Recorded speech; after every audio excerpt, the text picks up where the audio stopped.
Footy Talks presented by Benjamin Moore.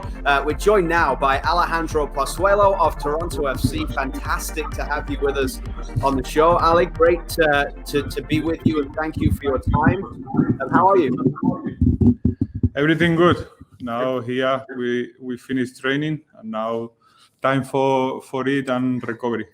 How was, first off, it must have been great for you to be able to be home at least for 48 hours earlier this week to see your family. I saw you were having a barbecue there on Instagram.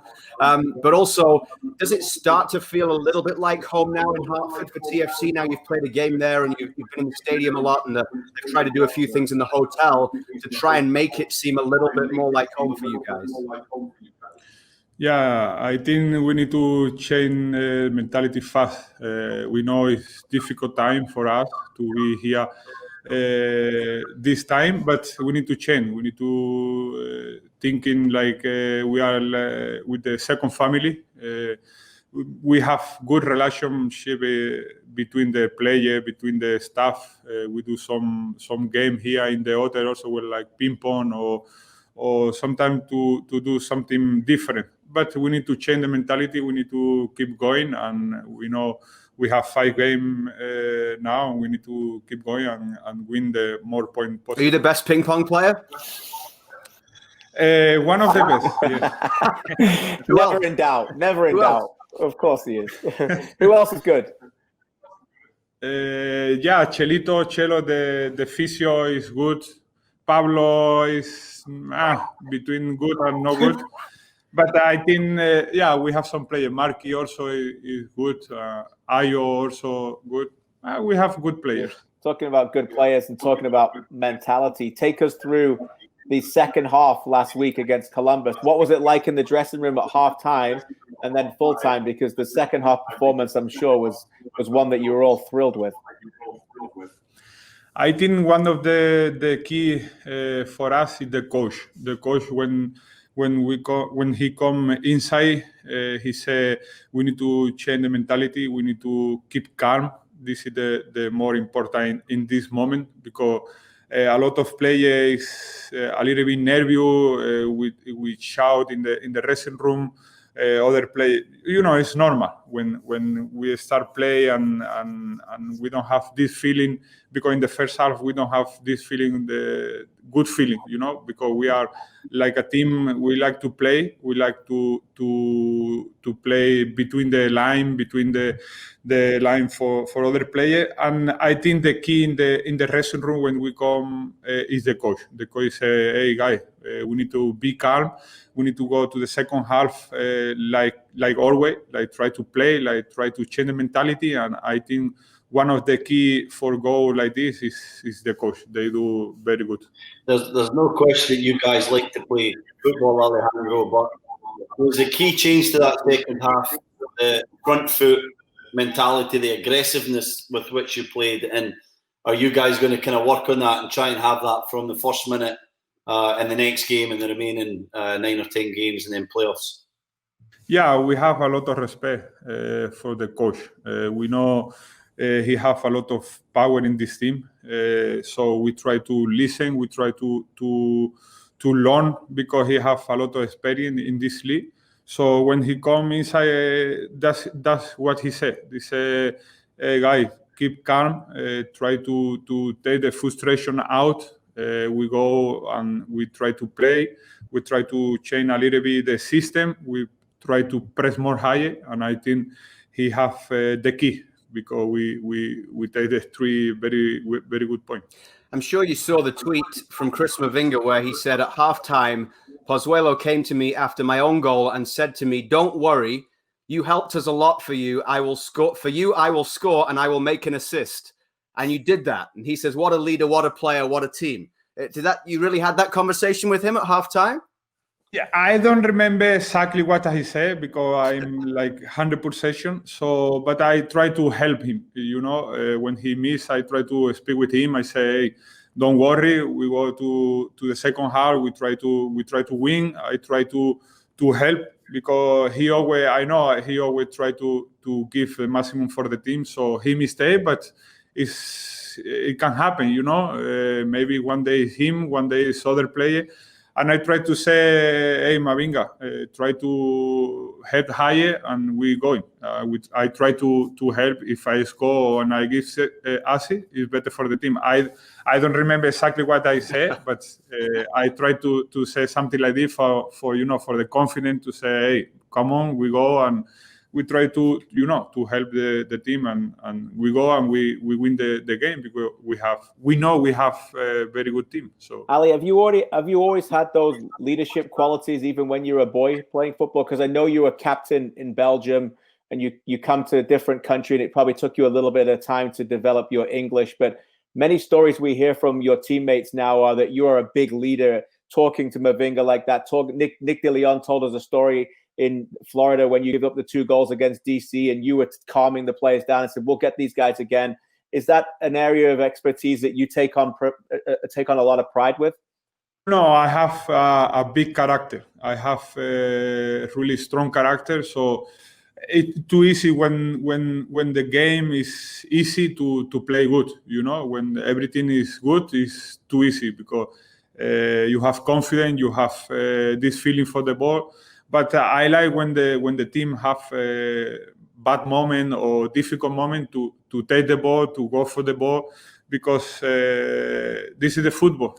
You can mistake, you can miss the pass, but you need to go. You need to go again. You need to have personality, and I think I have a strong personality for not only in football, in my life also. I have a strong personality for when I mistake, I try to go again and do the same, How are you feeling in your season, Alejandro? We know you came from Europe where you're playing a schedule in last season and there was a lot of games, but this season you look like you have every part of your game under control and at the highest confidence. Do you feel like that? And do you feel like there's more to come even in this season 2020 with all the disturbance?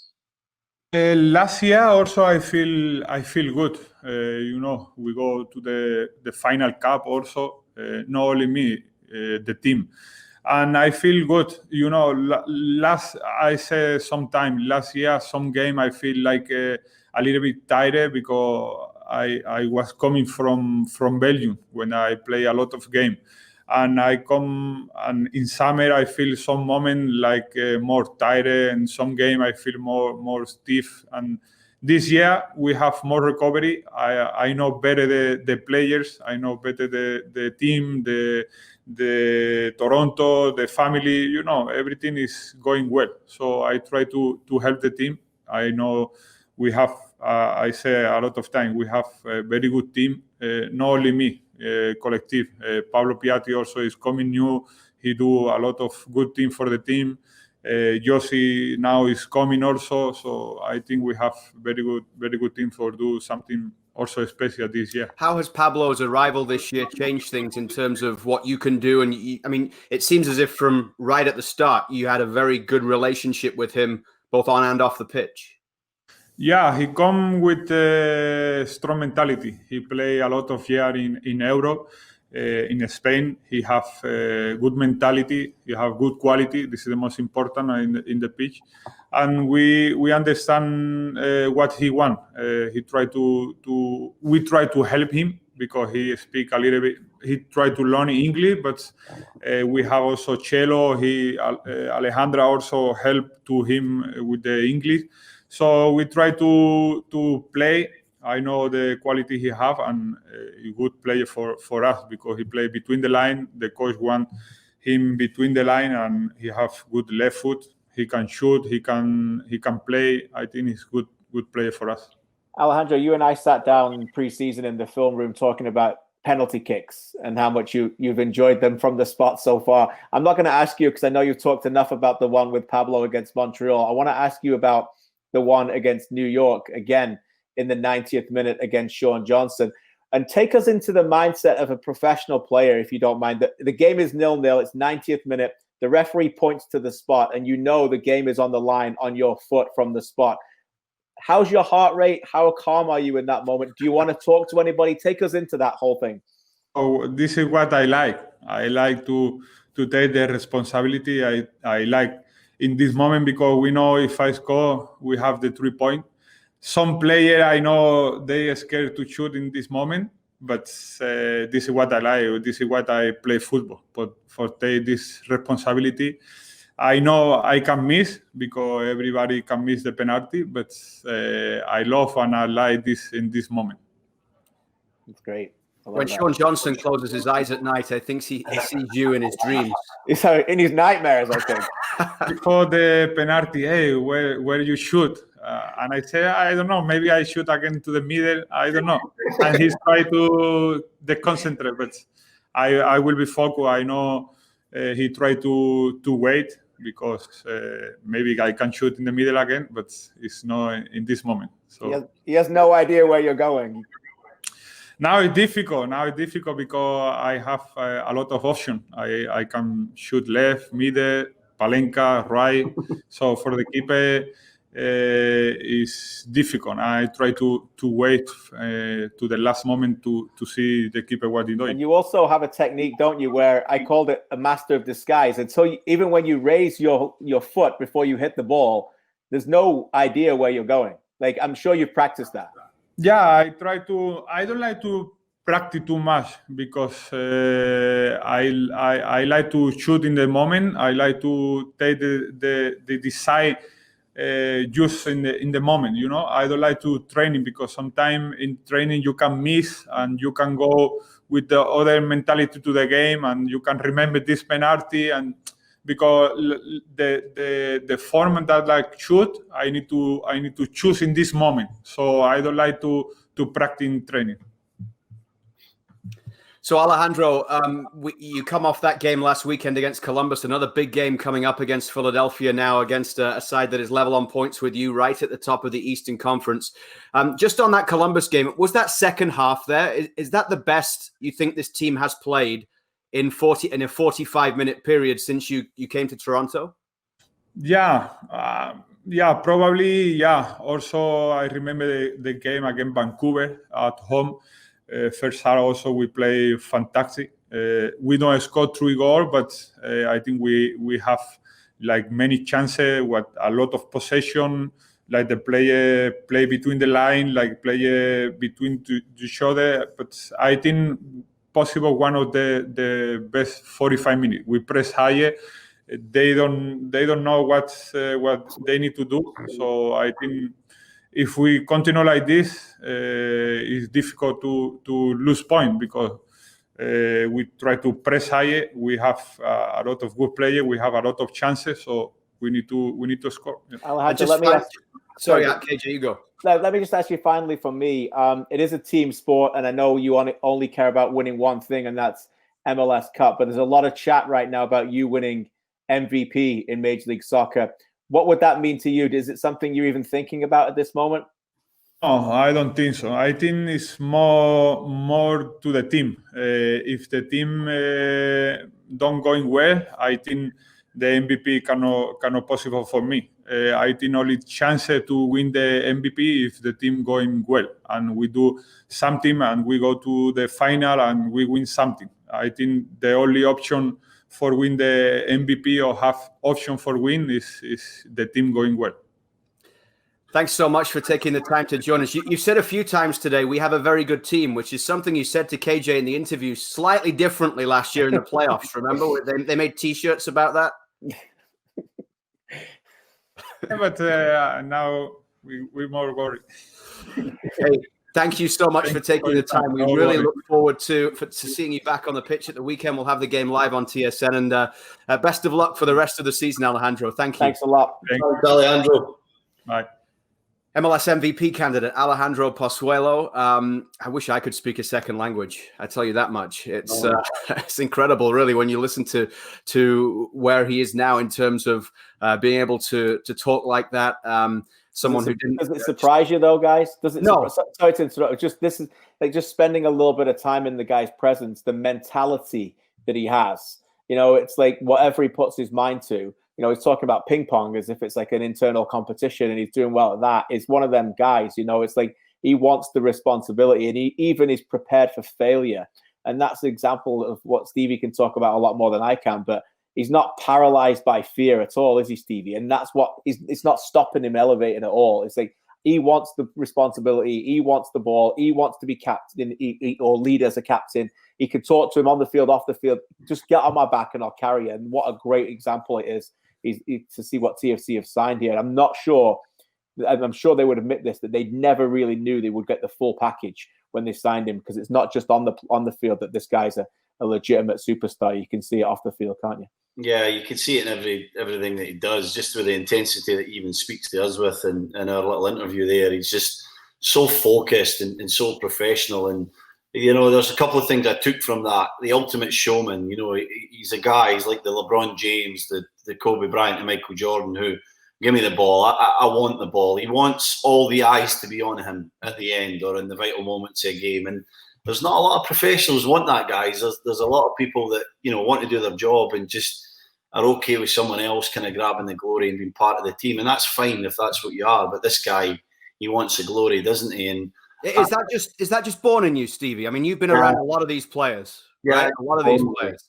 It is. It's just born in you. It's a difference in your personality that I guess every professional soccer player has a large amount of extrovert in his personality, but there's more to the middle, and we actually do exercises with this for Canada where we have the quadrants and we work out where the players are, so that when we deliver our messages to the players, we know what kind of character that we're delivering to and what makes them tick and what they enjoy. And so it's a fascinating exercise to go through for any business. We did it with the national team. I'm sure TFC have done something similar, but this is a guy who was born with this outgoing, this extrovert personality. He likes the eyes to be on him, and he likes to be the main man. And I think that was an interesting answer there where, KJ and I think I even said live in the broadcast, well, he's got to be feeling the pressure here. No, he goes from being, his blood being like this to that in a positive manner. He wants to be in that position. And the other thing I found fascinating, KJ, you're the guy that's grilled him on the penalties more than anybody else, but I played with Shearer, who scored a lot of penalties, and I played with Graham Alexander, for anyone that doesn't know, Scottish national, Burnley with me. Never missed, did he? Never missed, did he?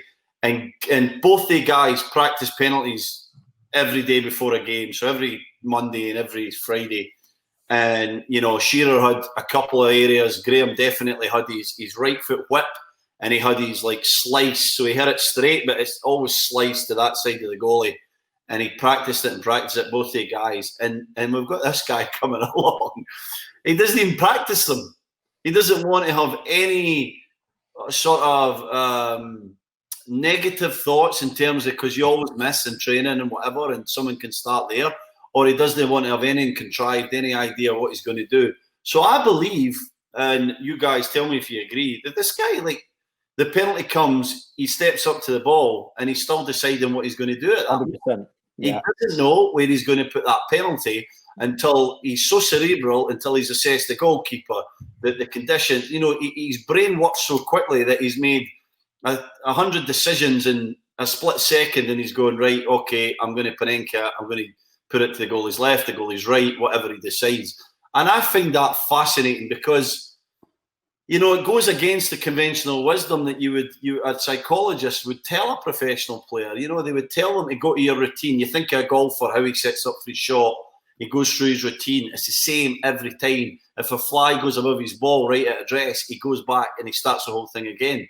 This guy's spontaneous and still that level of quality. It just shows you the skill that he has. It is quite phenomenal, lads, and he's a very special talent. TFC are lucky to have him. Oh, this is my wheelhouse. I could talk about this for hours.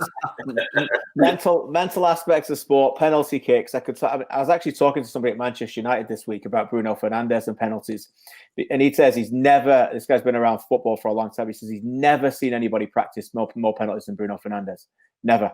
And he scores a lot of them, by the way. United have got lots of penalties, but he's never seen him practice. So that backs up Stevie's point about Shearer and Alexander. The other thing I would say about that is that a lot of those guys, Shearer, Alexander, Letitia, Fernandes, it's all based on technique. The one thing about Pozuelo is, of course, it's based on technique, but he's almost winning a battle of mind before he gets the ball. He's assessing the goalkeeper. And we've seen Jorginho try it with the little step up, and Alisson Becker saved it this time because he stayed. Yeah. But the thing is that he doesn't do that little step.